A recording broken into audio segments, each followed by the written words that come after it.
Hi, my name is Daniel from JP Equity Partners here in Perth. I'd like to welcome you all and thanks for joining today. It's been an exciting time for PharmAust recently with the announcement of the MPL trial achieving successful anti-cancer outcome. And the company has recently announced preliminary positive results for the treatment COVID-19 infection by Monepantel. Today on the panel, we have Executive Chairman Dr. Roger Aston, Chief Scientific Officer Richard Mollard, and Epicam CEO Colin Lagalia. Just a heads up on the format today. We'll have a presentation shortly, and then at the end we'll run through a Q&A, so please send through any questions you may have. I'll just pass over to Roger now to begin the presentation, and thanks again for joining. All right, hello and welcome to everyone. Thank you for attending the JP Equities presentation on PharmAust. JP have advised me that there are about 100 shareholders online, which is great news. Thank you for attending. I should also add that the PowerPoint presentation has been posted on the ASX if anyone wishes to download it. Also, in terms of process, I'm going to go through the presentation fairly quickly, as I understand we've had a lot of questions and would like to try to deal with the questions. Those are important for shareholders to get some clarity as to next steps and so on. So I've got 4 objectives during this presentation. 1, to highlight the strategy and programs and inform you of next steps. 2, to focus on the importance of the last 2 announcements, namely the cancer trial in canines, and secondly, MPL as an anti-COVID-19 product. Thirdly, I'd like to involve the participation of my colleagues, Richard Mollard, who's CSO of PharmAust and CEO of Pitney, as well as Colin Lagalia, the CEO of Epicam. So you can hear firsthand their perspectives on the science and on Epicam business respectively. And finally, of course, is getting to the questions from shareholders is very important. If we can go to slide 1, please. Let's see if this is all going to work. Oh, we're already on slide 1. Thank you. So this highlights the corporate structure. I know many shareholders have seen this, but we may have newcomers to the register, so we're just going to touch on some of the history as well in the beginning. But we've got Pitney there, which is focused on repurposing a registered veterinary drug. So we're basically a Monepantel or MPL company looking for applications of this novel drug, which has been registered, of course, for veterinary use already by VetMajor. Let me remind you that VetMajor is the company that we have an option agreement with, and we'll touch on this as we go through. Secondly, of course, we have Epicam there as a trading business, and this should achieve $3.46 odd million of sales this coming financial year. And you'll hear a bit more about this from Colin as we push through. I see we're on slide 2, which is good. This shows some of the current metrics for PharmAust. The company has just over 300 million shares on issue, and at a share price of 11 cents, I think that gives us a market cap of about 35 million. We also have about 2.9 million in cash at the bank as of May this year, so we're well funded for our current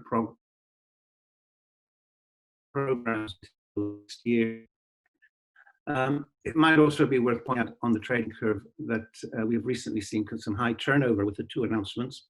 So quite a few shareholders have taken the opportunity to exit the stock, which of course also means quite a few shareholders have come in to the stock who may otherwise have not been in PharmAust. I'm going to go on to slide 3, please. Thank you.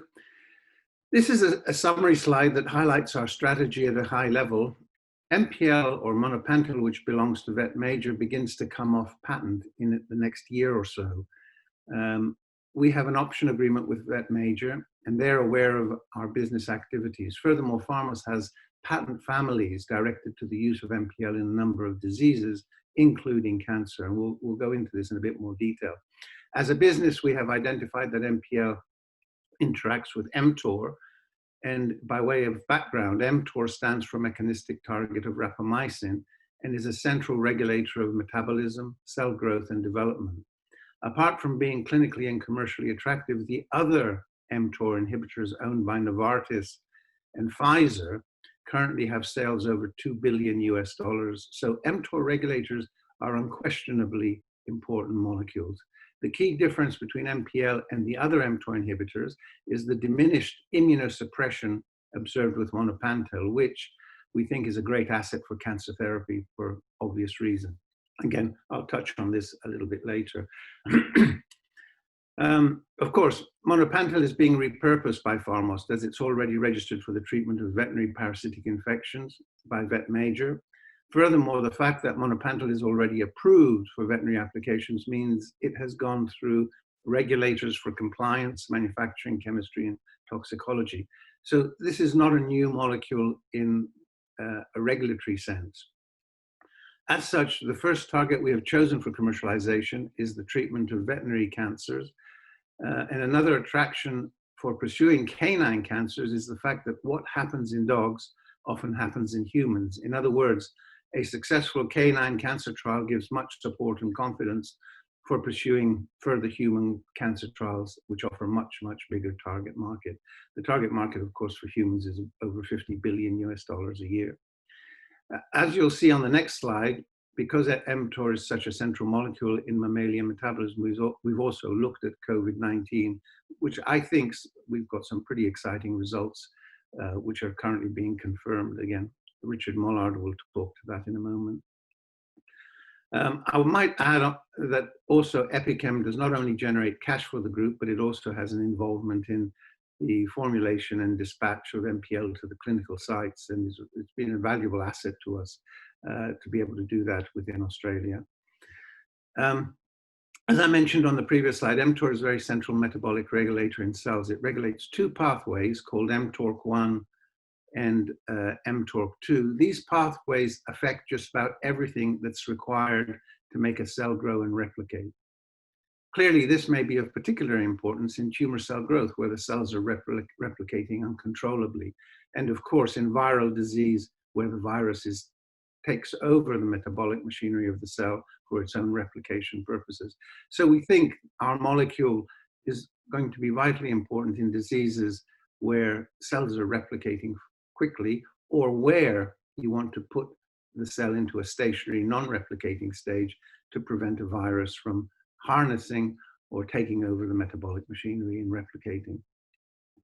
Just on the lighter side, the bunch of colored spaghetti in the center of the slide that looks like the work of Jackson Pollock is a 3D representation of the mTOR molecule, highlighting its structural and binding domains in color. It obviously is a significant molecule and fundamental molecule in mammalian metabolism. So rather than dig too deeply into the importance and science of mTOR, please have a look at the link that's provided on this slide. This coincidentally came out just in the last couple of days, and it's some excellent research undertaken by the Garvan Institute in Sydney, which we're familiar with. Slide 5, please. This one is pretty self-explanatory, basically highlighting the key metrics of the recent canine trial undertaken by the company. What have we actually done? Well, we've had 100% survival in our trial with dogs. Typically, 50% of untreated dogs would not survive for the 28 days. We had one dog which showed remarkable and highly significant 60% regression of all of its tumors, with one tumor completely disappearing within 14 days. This does not happen by accident. This is an effect of the drug. A further 5 canines showed stable disease, and typically in lymphoma, which is quite an aggressive disease in canines, you would have seen fairly aggressive tumor growth. Canine patients were generally in good spirits, and why is that important? Do we care that the dogs are in good spirits? Well, certainly the owners do care, and they pay a premium for a drug that's not going to leave the dog in bad shape or sick or in pain. So we're very pleased with the clinical features and outcomes with MPL in this trial. And finally, the dogs were dosed orally by their owners at home, which is a great benefit. You cannot do that with chemotherapy. Chemotherapy has to be administered by the vet. So we have, I think, a good outcome for this trial. Of course, Vet Major has supported the phase 2 trial by providing 25 kilos and some general advice through their own oncologists. And we've developed and formulated MPL into a palatable high-release tablet suitable for canines and humans. We may have to reformulate higher doses for humans, but that remains to be seen. Vet Major will now review the trial data in relation to the next steps with regard to the option agreement. And we've had a lot of questions on when is that going to happen? And I can report today that we expect to have the dossier in advanced form by the end of June. And this is required by Vet Major at least a week before they have a meeting with the veterinary specialists, both from our side and from Vet Major's side. So imminently, we hope to have some preliminary feedback on how Vet Major is going to proceed. So what does this all mean for the shareholder?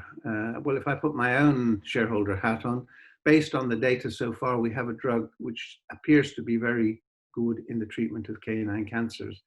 It's a big market for veterinary companies, and it's an attractive market for veterinary companies in terms of it's an ongoing treatment during the course of the final life of the dog.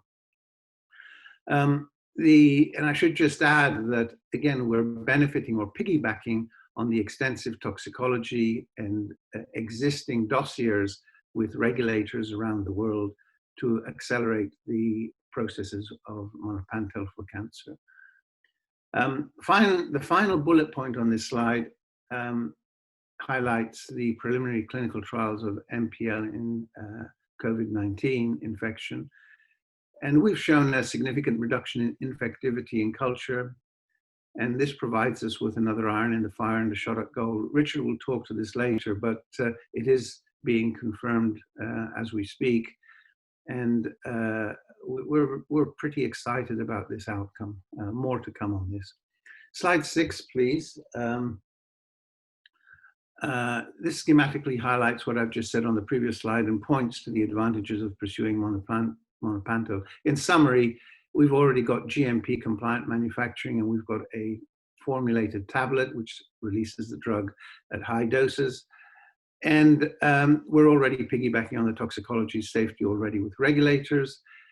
And every system that we've studied MPL in cell culture with human cells, in mice with human cells, in canines, and in man, we have shown either stable disease or tumor regression. So the next steps will now include presenting these results to the Vet Major with the view of having some feedback of where we're going with them. Slide 7 are the commercial catalysts, which again are pretty obvious, so I'll quickly skim through this slide. We're repurposing an approved veterinary drug for another veterinary indication. And our veterinary indication is in dogs which are not in the food chain, unlike the preliminary filing by Vet Major for parasitic infections in sheep, which do go on to the food chain. So we should have no say in developing and registering the drug with big pharma, with Vet Major. Our patents for use of MPL in cancer and other diseases go out for between 15 and 20 years. So we've got plenty of runway, commercial runway. The partners' composition patents start to expire in 21, 22. We're ready for phase 3 in canines. The vets which we have been working with felt that it was time now to close this trial with the number of dogs that we used and prepare ourselves for phase 3. So we assume they are positive on the outcome of our work. We do have some dose optimization for a pivotal registration trial in canines, and this will probably occur during the option period.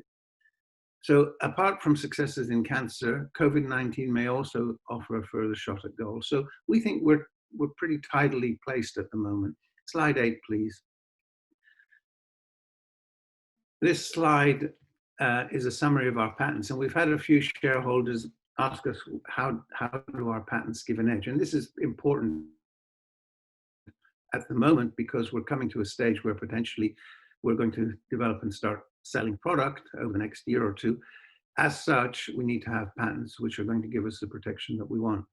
So we've basically got a family of 5 patents at the moment, or 5 families. The first one is the use of Monepantel and its analogues, which are called aminocetonitriles in cancer. So we've got a large range of molecules claimed for treating cancers in man and animals. Since we know the mechanism and evaluated the mechanism of Monepantel, we've also got a patent on the use of Monepantel and its analogues. It's aminoacetonitril homologues. So we're claiming basically here that we can treat any mTOR pathway with these drugs. So if something comes up that a disease that we hadn't thought of, but it happens to be mediated through the mTOR pathway, then we would have a position there with our patent. Of course, the next bullet point, combinations, is all about using MPL or Monepantel with existing cancer drugs. We are going to be putting this on the backdrop of hundreds of anti-cancer drugs in hundreds of different cancers as we move forward. So this is really quite an important application where we can claim the use of MPL with other drugs. We also have about 50 MPL-like molecules that we've developed over the years, which are also patented on the 4th bullet point. And we've also just filed and announced to the market that we've extended our IP into the antiviral area for COVID-19, and that was before any disclosure, so we should be okay there. Can we go to slide 9, please, which is the option agreement. This is the option agreement with Vet Major, which I should just emphasize the key aspects of it. Firstly, it's an exclusive worldwide royalty-bearing license to commercialize MPL, their product, for the treatment of cancer in animals. Vet Major's option period ends 6 months after the receipt of the final report on the recent trial. And we're currently waiting for all the reports from the vets around Australia who have undertaken the recent trial. Upon option exercise, the parties enter into a negotiation period not lasting more than 6 months to agree the terms of the license, including commercial payments to PharmAust. Should Vet Major not proceed, and this is always a risk, I should emphasize that, but should Vet Major not proceed to exercise the option, PharmAust will be free to seek alternative commercialization partners. A licensing deal typically will involve 3 aspects. The first one is upfront cash payment in recognition of our investment. Secondly, milestones. As they meet regulatory milestones and registration, we get a bonus payment. And thirdly, of course, the royalty. And we can juggle these 3 rewards, shall we say, in different ways. You can reduce the upfront payment if the company wishes to pay less upfront, but you correspondingly increase the royalty, and that will give you bigger benefit for longer periods. So we can discuss that more on the questions. I know there's been a few questions on that. So what does it all mean? Well, of course, if Vet Major proceed, as we hope they will, transformational outcome for PharmAust, and it would allow us then to focus much more on COVID-19 and human cancers, whilst the partner takes over the running for Monepantel in canine cancers. So if I can invite Richard Mollard to take up slide 10, I think we're on next. Richard. Thank you, Roger. Good afternoon, everybody, and thank you for joining today. This slide just summarizes our recent work testing the effects of Monepantel upon the COVID-19 infections. So as a bit of an introduction, there are kind of 2 ways of tackling COVID-19. One would be create a vaccine where your body creates an immunity to prevent the virus taking a hold. And another is to create an antiviral, which is a tablet you might take to stop the virus replicating once it's in your body. This is a bit like the product on the market at the moment, remdesivir, which is doing quite well with sales, with the expectation of reducing the average time on a respiratory apparatus from 14 days to 11 days. So Monepantel, we're looking to position in that sort of framework. In the middle, you can see the top graph there. We're looking at virus replication. So you can see MPL, that's Monepantel, and we can see that the virus is significantly reduced in terms of following infection of cells in culture and treatment with Monepantel. The amount of RNA or the virus replicating machinery is reduced. Then you can see in the second panel down, the two graphs with the two arrows on it. On the left, you have Monepantel, and on the right, you have Monepantel sulfone. So here we have, with our collaborator or our outsourced organisation, the Walter and Eliza Hall Institute in Melbourne, taken cells in culture, infected them with coronavirus, and then treated them with Monepantel. Here we're looking at secondary infections. So take the tissue culture media, infect cells again, and see if this virus is able to undertake a secondary infection. This scale on the left is a log scale. So you can see 5 or 6, 5, 4, and 3. 5 would be 100,000 virus particles and 4 would be 10,000. So you can see where it says 0.064, Monepantel has inhibited infectivity by 90% from 100,000 to 10,000 particles in the cell culture.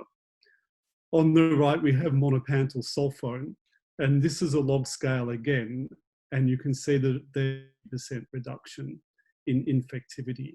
So this data is very good preliminary data, and we're just replicating this at the moment. And we have the data in, and it looks very good, but we're still finalizing analysis. But it shows that Monepantel can reduce the virus replicating, and it can also reduce the secondary infections from the virus within the cells and throughout the cells. Okay, thank you, Roger. I've got to unmute, sorry about that. Thank you very much, Richard. Exciting times with COVID-19 for us. The next slide, which is number 11, basically shows what other mTOR inhibitors are doing commercially. As you can see that the sales of sirolimus and everolimus for Novartis are substantial. They're over $2 billion a year. And both of these products are mTOR inhibitors. Each is a slightly different, and ours is slightly different from theirs. And one of the key aspects is that these agents, as you can see, are potent immunosuppressive agents as they're used in organ transplant. Ours is not immunosuppressive, so we think we have an advantage there, because in cancer, you do not want to obliterate the immune system. You want to have a healthy immune system to try and recover from the cancer. Slide 12, please. It's just a summary of the market, and I'm going to skim through this, and you can look at this at your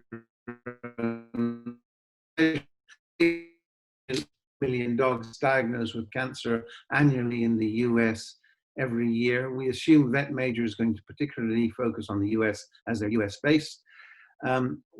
We expect that the US market will be around about 100 million a year. And one of the limiting factors with current therapies in cancer in dogs are the side effects of chemotherapy. And this basically pushes owners into having the dog put down. They don't want the dog to suffer under the influence of aggressive chemotherapy. Often this is second round and third round are avoided by owners. Furthermore, these days, many pet owners have insurance, so it's not unusual to be paying between $2,000 and $5,000 for a course of chemotherapy or anti-cancer treatment. And again, quite importantly for us is what has happened in the dog, we're hoping will happen in the human now. And you do not have to cure all cancers in humans to have a fantastic product. If you look at the whole array of products in cancer, achieving something like 8 to 12 weeks extended survival is $1 billion product in the cancer arena. So next slide, please, is slide 13. Thank you for that. In summary, the canine trial has achieved a successful anti-cancer outcome as far as we're concerned, and we have a timetable for presenting this to vet majors. So we're looking forward to the outcomes end of June, beginning of July, to start getting some feedback from the vet partner. We've opened up the door for rekindling the human market and our program development for the human trials. And of course, we've got the COVID-19 discussions with the Walter Eliza Hall progressing. So again, in the interests of time and answering questions, I might ask Colin to talk to us about EpiChem, please. Thank you, Roger. Good afternoon to all, and thanks for joining us on the call. So just with regards to EpiChem, we have serviced a number of different client verticals over the years, including pharmaceutical, mining, agriculture, animal health, to name a few. All the work is carried out in our 2 purpose-built state-of-the-art laboratories based in Technology Park in Perth. And we provide 4 major areas that we focus on. The biggest one for us is medicinal chemistry and drug discovery, where we look at, looking at hit-to-lead projects, lead optimization towards the appropriate candidate selection, what we call synthesis or custom synthesis of analog libraries, and then that allows the clients to scale up. IP generation, both in terms of accelerating commercialization for the clients as well as internally. Drug conjugates, fluorescent tags, and metabolites. And then we also provide what we call full-time equivalent, flexible contract options, or fee-for-service options as well. We also have 3 other divisions of the organisation: pharmaceutical reference standards, custom synthesis, and technical services. And we also have analytical service or problem-solving capability that rounds out the 4 divisions of EpiChem moving forward. In terms of our track record, we are ISO 9001 certified, and we're also accredited to the NATA standard of 17025 and 17034. For those of you that aren't familiar with those particular accreditations, 17034, EpiChem is one of 1 in Western Australia with that reference standard accreditation, and only 1 of 5 in Australia that actually produces and manufactures the pharmaceutical reference standards to that specific specification. We're the current 2019 WA Export of the Year for international health, and we've won that award in a number of years. And then more recently this year, we were also awarded the GHP Biotechnology 2020 Awards for the most innovative chemistry service provider in Australia and the best in organic chemistry solutions. They're specific awards that the team are very proud of.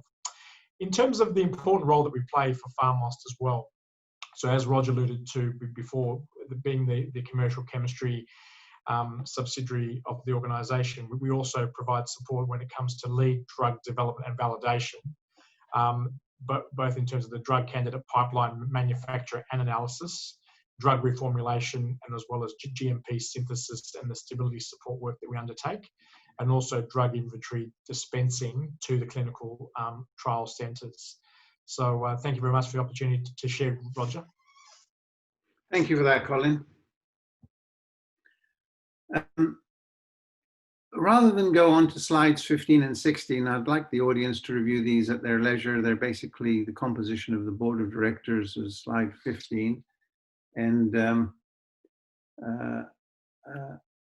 and slide 16 is the disclaimer. So can we proceed to questions now? Yes, thanks for that, Roger, Richard and Colin. First question today, which I think you slightly touched on. Has the vet major phase 2 dog dossier been submitted? And what are the next milestones for an agreement, timing and outcomes? I think I can make a start on that question, and Richard can correct me if I overstate.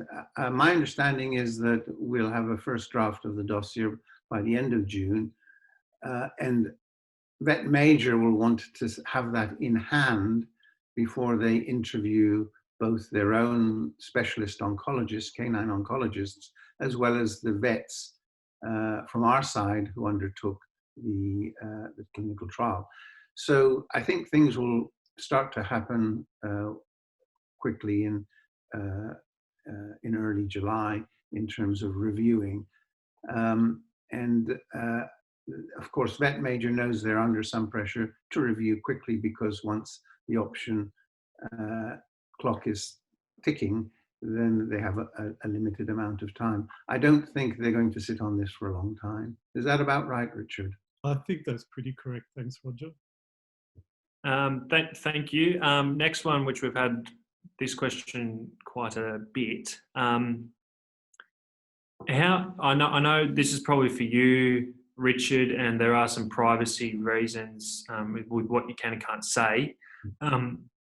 But constantly we've had how many dogs are on the maintenance program and what are their status? What's the longest period for a dog still on the program? Okay, so they're very good questions, and we have to remember the primary reason for undertaking the trial is to look at anti-cancer activity of the dogs. And we have to set up a ethics committee, submit ethics applications and so forth. And it was a 28-day trial. So after the 28-day period, PharmAust really does not have access to the dogs. We offer ongoing Monepantel treatment after the 28-day period on compassionate use. And we're beholden to the vets and the pet owners to give us information. So for privacy reasons, we can't call them up and ask how their dogs are and ask for data. So it becomes a very unregulated scientific program, and it's only ever anecdotal. So we really rely on the 28-day data. And then for the longer term period, we would set up a new trial. But with that being said, of course, we have noted, and the vets have reported, one dog who was on the trial, well, who was receiving Monepantel after the trial for over 100 days. But that was in combination with prednisolone sometimes. So it's hard to attribute any activity specifically to Monepantel, but we know that the drug can be safely given to dogs with cancer for that long period of time. But yes, unfortunately, we cannot really comment on the specifics of dogs on longer term treatment, because Okay, it's very much. That's fine. And just another question we have had a lot of, which is probably over to you again, Richard, in terms of the trends you saw Yes. throughout the trial. Why? Sorry, you just broke up after why. Why were so few dogs trialled? Was that something to do with the trends you saw? Yeah, so it's actually a very good outcome if so few dogs were trialled, because it showed that the vets were able to reach a conclusion quite quickly. So on the back of a dog having an average of 60% reduction in average tumour burden, with one tumour completely disappearing, that's clear evidence that Monepantel is working. So with a phase 2 trial of this sort, the next step is to finish that, analyse the data, and then do a larger, fully controlled trial, hopefully with a partner, and with this information to demonstrate how we're going to use the drug in the clinic. Okay, thanks for that. Roger, what's the approach to reach the next areas of research such as human cancer? Look, I think the investigators' brochure that we used some time ago, some years ago for the trial, the human trial in Adelaide, will be brought up to modern standards, shall we say, by inclusion of the canine data and inclusion of all the reformulation and production of a palatable tablet. And we need to go out in the world now and talk to physicians with particular cancers. I mean, we know that MPL crosses the blood-brain barrier, so maybe brain or glioma, glioblastoma would be one, pancreatic could be another. So cancers which are sensitive to modifications of mTOR, which we know all about from rapamycin and everolimus and sirolimus. So I think we've got a pathway set out now to push ahead with human studies. We've just got to pick the right cancers. That's the challenge. Okay, thanks for that. Richard, just on the COVID trial, has the second follow-up trial on COVID been started at the Walter Eliza Hall Institute Research Centre?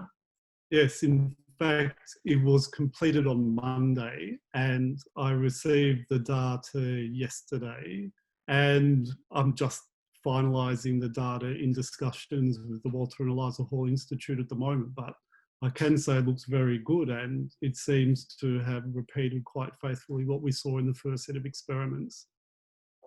Okay, thanks for that.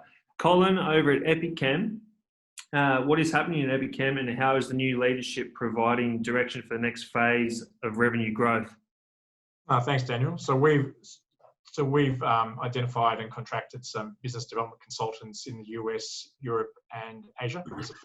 And as a result of that, we have a number of tenders that are out at the moment. One in particular, just to give the audience insight into size and scope, is 10,000 molecules in a 12-month period, with an estimated value to Epichem of about 4.5 million USD over a 5-year period if we were successful in that regard. So we're watching that one closely. We've also appointed 7 new distribution partners across the region. So these are people who work in terms of in the space of pharmaceutical reference standards, and they are then going to use the Epichem brand to actually promote the Epichem pharmaceutical reference standards in their respective markets and countries. We're just about to go live with an e-commerce platform on our website that allows people to buy and bag, as we say, so they can buy a lot of the catalogue or request custom synthesis products directly from our e-commerce platform from that point of view. And obviously there's been an opportunity for us to be intimately involved with the WA government on some COVID-19 initiatives, including a smart chemistry surface project to look at how do we COVID-19 and implement surface technology to protect us from viruses, both in terms of visualization. And then finally, I've also been asked by the Chief Scientific Officer in Western Australia, Professor Peter Klinken, to be involved in the life science and medical industry reference group as we look to create a hub for biotechnology support and investment here in Western Australia. We were fortunate enough to be able to produce some high quality hand sanitizer during the COVID period. And that's also been well received by stakeholders right throughout the market around contributing not only to the community, but also we donated some to both the healthcare and aged care service providers in their time of need during that time. Thanks, Daniel. Thanks, Colin. Next one for Roger and or Richard. What IP has PharmAust secured with regards to COVID-19 regarding MPL? Well, I can take that.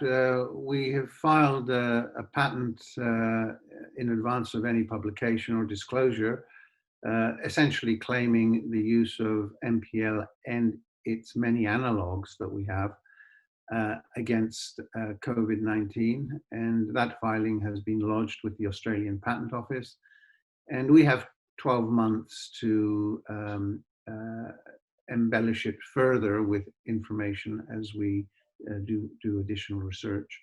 So I think with patents, nothing's ever completely set in stone, but I think we have a good IP position to go out to the world and look towards human trials with MPL in COVID-19, but also talking to potential partners. And you have to understand that billions of dollars of research money are being spent on COVID-19, and here we're sitting with a molecule that looks good. I can't say more than that. I think there's some interesting times for PharmAust moving forward. I don't know if you have anything to add to that, Richard. No, I think that's correct. It looks very good for this very early stage, and we're hoping to keep moving ahead into the clinic if we can. Okay, thanks for that. Colin, just back to you. Given what's going on with PharmAust at the moment, could Epichem act as an R&D project incubator for PharmAust? Yeah, most definitely. I mean, being a commercial chemistry provider and some of the work that we undertake at the moment, where we work in the space of R&D on a daily basis on behalf of clients, there's no reason why we couldn't. Okay, thank you. Roger, just on what you've recently said, can you elaborate on the massive market looming for PharmAust to enter? Yes, I can. And the market is the oncology market. That's the one we've been targeting. Let's put aside COVID for the moment.